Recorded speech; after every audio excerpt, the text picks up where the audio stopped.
داغه د شهادت په حواله باندې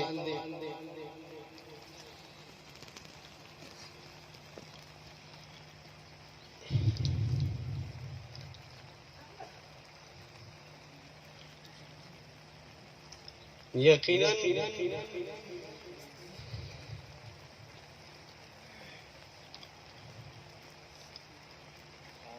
زی پرونم د بیان د پاره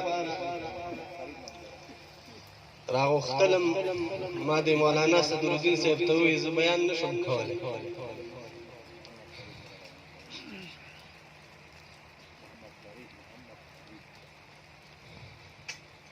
نن می بیا د عذر وړاندې خدای و نه معنا جناب شهید مفتی صاحب محمد نعمان فضلی نور الله مرقده زما د طالبای مرګره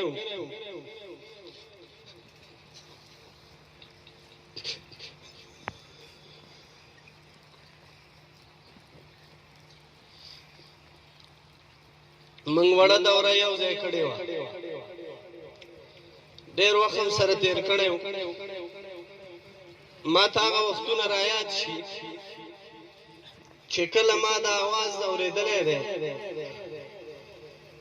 نو الله گواه دی که نور ماتم دا زندگی خون راکړي یو درد من سره یو درد مزلونو کې وو هغه درد من نو هیر کړي چې هغه شهادت د نابغه نور الله مرقده ورپسې د شهید مفتی صاحب نور الله مرقده دا غم یقینا ډیر درون غم دی او ډیر لوی ضایعه وه د هیواد د پاره بلکې د ټول عالم اسلام د پاره یقینا دشمنان د اسلام دا د نه خوشاليږي بیا هم چې موږ د علماو په شهادت باندې خپل ارمانونه سر ته ورسو زه په ډاډ سره وایم چې داسې شهیدان او د داسې مبارکو شهیدانو ویني دا برنګ راوړي او د یوې قطرې نه به ان شاء الله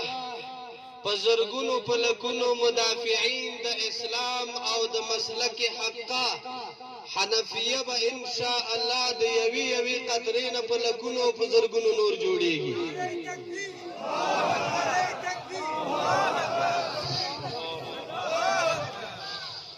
د اسلام دشمنانو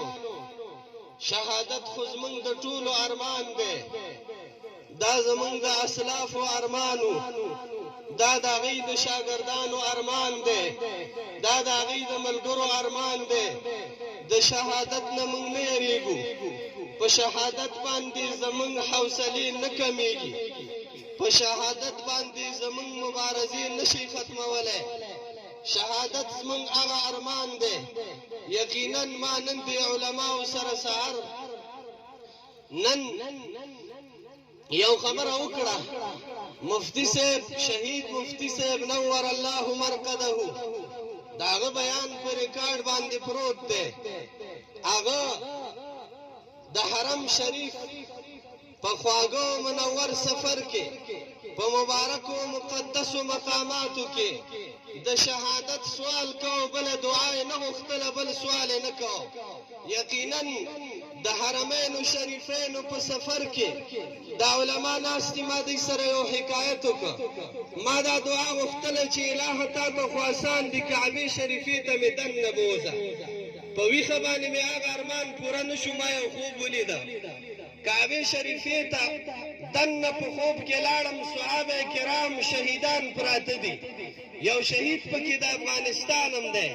ما ترې نه پوښتنه وکړه نوم دې څه شی دی وایي نوید مې نوم دی څنګه دلته راغلی راته په خندا شو وایي تا ته خو معلومه ده چې شهیدان ګرځي کوم ځای کې چې خوښه یې الله رب العالمین یې هلته رسوي زغه صحابي مبارک چې زما ورسره په کعبه شریفه کې دننه ملاقات شو ما ورته لاس ونیو لاس مې ښکل که د هغې نه پس مې ورته ویلې زید بن ثابت رضی الله تعالی عنه مبارک ما ورته وی قربان دعا راته وکړه مبارک راته وایي څه دعا درته وکړم څلور دعاګانې یو د حرمینو د شریفینو د سفر وه یو د علم سره د عمل او یو د دین اسلام د پاره د خپل عمر د خدمت او بیا مې ورته وی قربان دا دعا راته وکړه چې کله مرګ راځي نو د شهادت اعلی درجه مې الله نصیب کړي زید بن ثابت رضی الله تعالی عنه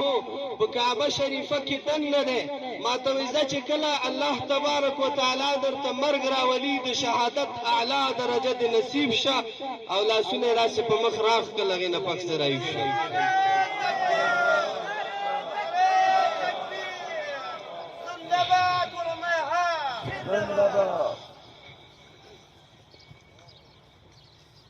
زه یو خبرې ته دوستانو تاسو متوجه کوم شهید مفتی صاحب رحمت الله علیه هغه شخصیت چې دا د دنیا نه پټه نه ده دا د علماو نه پټه نه ده د مشایخو نه پټه نه ده د هغې د کوم یو کمال به دلته موږ نن یاداور شو کوم یو کمال یې بیان یقینا د لوی استعداد خاوند خو دغه ارمان الله تبارک وتعالی خپل ارمان ته ورسو زه بیا وایم چې تاسو اکثرو ملګرو ته به معلومه جناب مفتی صاحب رحمت الله علیه هغې نفلي روژه نیولې وه د جمعې مبارکه ورځ وه او په جامع جماعت کې قال الله قال الرسول صلى الله عليه وآله وسلم بدې حواله باندې ناس د الله رب العالمین مخلوق د قرآن کریم آواز او د محمد رسول الله صلى الله عليه وآله وسلم د سنت او آواز رسوي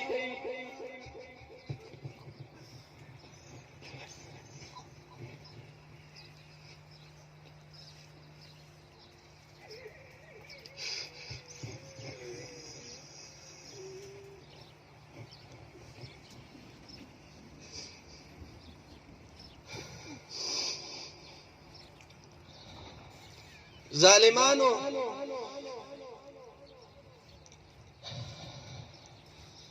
زنن په ډاډ سره وایم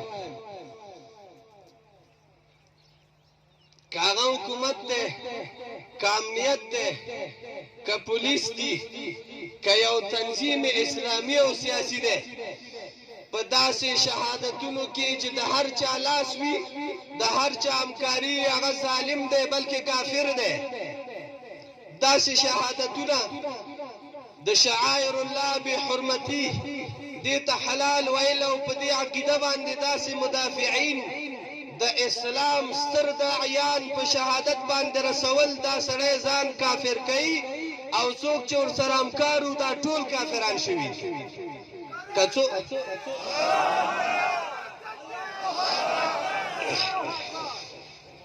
علما موجود دي مشایخ شته دي د شعائر الله بېعزتي او د اسلام یو ستر داعی د هغې قتل د هغې شهادت ته حلال ویل هغه حلال ګڼل دا کفر دی په دې باندې هغه خلک دې واوري نن دې په ډاډ سره واوري موږ د شهادت نه نه یریږو شهادت زموږ ارمان دی چې کله زموږ مرګ راځي دا په نیټه دی الله رب العالمین دې اعلی درجه شهادت اول ماته او بیا څوک چې خواهش کوي هغې ته دې الله نصیب موږ شهادت غواړو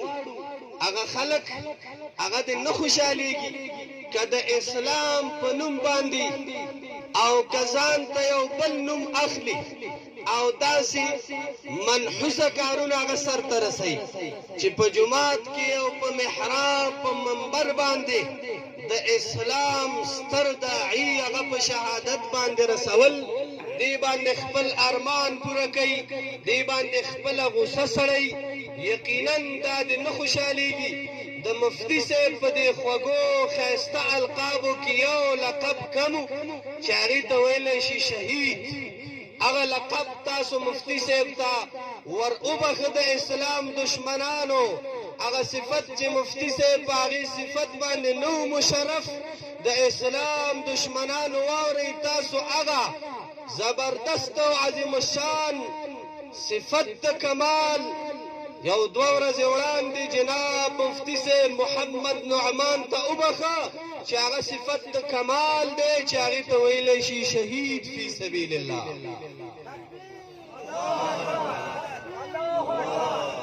دغه صفت یوازې په مفتی صاحب کې کم نور خو ظالمانو که تاسو ځان ته مسلمان وایې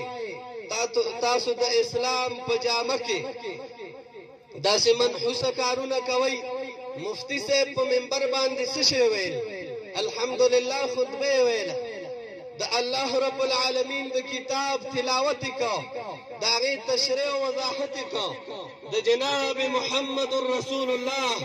صلی الله علیه و آله وسلم د خوږو سنتو بیان کو که تاسو په دې حواله باندې په دې خبرو کې د مفتی صاحب سره شریک یاستئ نو ظالمانو بیا د مفتی صاحب د شهادت او د مرګ تاسو ته کوم یو حق جوړېده چې تاسو شهید که تاسو په دې کلمه کې شریک یې چې لا اله الا الله محمد رسول الله صلی الله علیه و آله وسلم نو بیا تاسو ته کوم یو ځای پاتې و چې تاسو مفتی صاحب په شهادت ورساو ظالمانو که تاسو ځان ته مسلمان وای او د نبی کریم صلی الله علیه و آله وسلم د سنتو پیروان ځان ته وای مفتی صاحب خو هغه شخصیت و چې هغې د سنتو د محمد رسول الله صلی الله علیه و آله وسلم بیان په یو جامع جماعت کې د جمعې په ورځ باندې کا که تاسو دې کې شریک نه په کلمه کې موږ سره شریک نه د قرآن عظیم الشان په ویلو د هغې په وضاحت کې موږ سره شریک نه تاسو د محمد رسول الله صلی الله علیه و آله وسلم د سنتو په بیان کې شریک نه موږ سره او د جناب شهید مفتی صاحب سره بیا خو یقینا تاسو ته دا مرګ ستاسو په زعم او ستاسو په عقیده کې جائز لیکن دا چې مفتی صاحب هم یو لوی مقام ور وبخه چې هغې ته ویلی شي شهید ان شاء الله العزیز د محمد رسول الله او د صحابه کرامو د شهداو سره به د هغه ملاقات شوی د هغه پوره وه هغه هم دغه ارمانو هغه ارمان ته ورسېده تاسو به تر قیامته پورې منحوس او مختورن یاستئ ان شاء الله د مفتی صاحب وینې به رنګ راوړي او هر یوه قطره د وینې به یې رنګ راوړي انتقام به یې اخیستلی شي که ظاهري انداز کې موږ او تاسو یا هغه خلک چې د جناب مفتی صاحب په شهادت دردېدلي دوستان دي که هغه ته انتقام په لاس باندې ور نشي رب العالمین به خپل د آسماني مخلوق په ذریعه باندې د جناب مفتی صاحب انتقام اخلي دا د الله وعده ده چې الله رب العالمین خپلو انبیاو خپلو دوستانو سره کړې ده خپله وعده به الله سر ته رسوي واخر دعوانا الحمد لله رب